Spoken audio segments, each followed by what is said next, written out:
Halo, assalamualaikum warahmatullahi wabarakatuh. Jadi hari ini kita bakal review jurnal tentang rancangan bangunan sistem informasi konsultasi kesehatan klinik THT dengan metode waterfall. Disusun oleh saya Muhammad Novel dari 3M ya. Oke, apa itu THT sebelum kita masuk ke dalamnya? Jadi, THT adalah salah satu disiplin ilmu kedokteran yang umumnya berkaitan dengan masalah-masalah yang terkait indera, pendengaran, hidung, dan tenggorokan.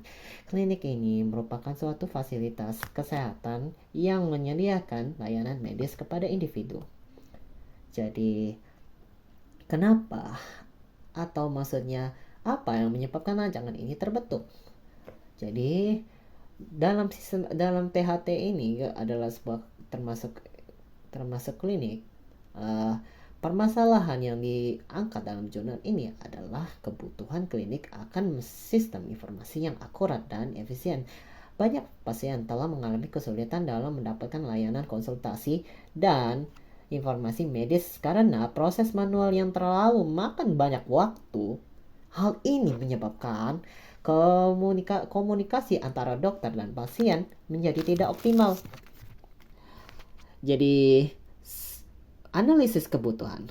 Nah, dalam analisis kebutuhan kita butuh 3, yaitu pasien registrasi dan konsultasi, dokter tanggapan dan rekaman medis, admin pengelola data sebagai data sistem. Ini adalah kebutuhan yang kita butuh untuk dalam sistem ini.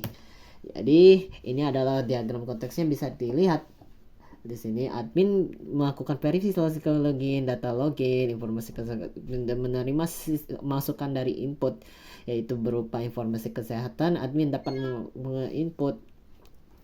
Lalu dokter dokter bisa menerima data tanggapan, data login dan lain-lain. Pasien dapat melakukan data konsultasi, data login dan data registrasi dan lanjutnya. Lalu metode apa yang cocok untuk kebutuhan tersebut? Metode yang kita pakai untuk hari ini adalah metode waterfall. Karena model yang pengembangan sistem yang berjalan berurutan step by step, yaitu contohnya seperti tangga satu dituruni satu per satu. Setiap tahapnya harus selesai sebelum melanjutkan tahap berikutnya. Analisis kebutuhan, identifikasi kebutuhan pasien, dokter, dan admin, desain sistem berupa IRD, DFD, dan rancangan antarmuka, pengodaan, menerjemah, dan desain pemrograman, pengujian, mengecek apakah sistem berjalan sesuai kebutuhan, dan terakhir pemilihan lahan, perbaikan bug, dan pengembangan fitur. Jadi kita masuk ke dalam desain sistem. Desain sistem kita yaitu yang pertama, entitas kita yaitu pasien, dokter, admin, konsultasi yang saling terhubung. Diagram flowchart kita adalah alur registrasi, login, input dokter, konsultasi, rekam medis. Yang terakhir antarmuka, halaman registrasi, login, utama, konsultasi, dan rekam medis. Dan ini salah satu contoh dari ERD dan diagram data flow diagram. Entitas contohnya dokter dapat melakukan interaksi apa, misal contoh dokter memiliki nama, alamat, email, nomor telepon, password, dan ID dokter. Dokter berkonsultasi dengan pasien memiliki nama, nomor telepon, ID pasien, password, alamat, dan email. Mereka one to many. Pasien menanggapi dokter. Lalu di sini ada dokter ditambahkan data admin. Lalu admin ditambahkan data dokter. Untuk data flow diagram konteks sesuai seperti ini yang konteks tadi. Nah, ini baru contoh diagram konteks contoh flowchartnya yang benar. Bisa dilihat di sini untuk yang lebih jelasnya, ini level 1. Bisa dilihat di sini.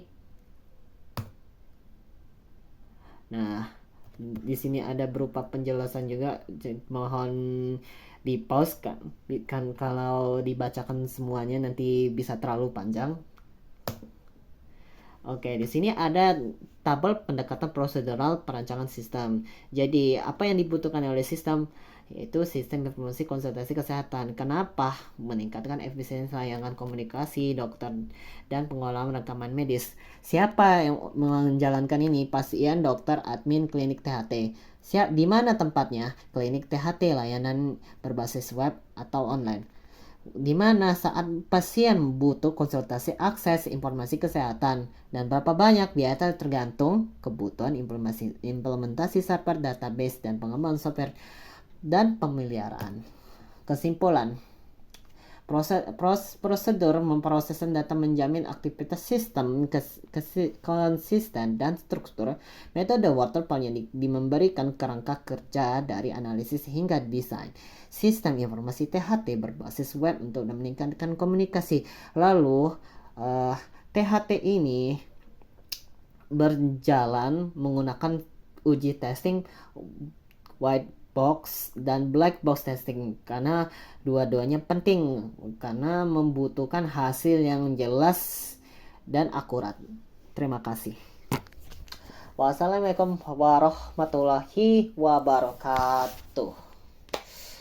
Sampai jumpa, ketemu lagi.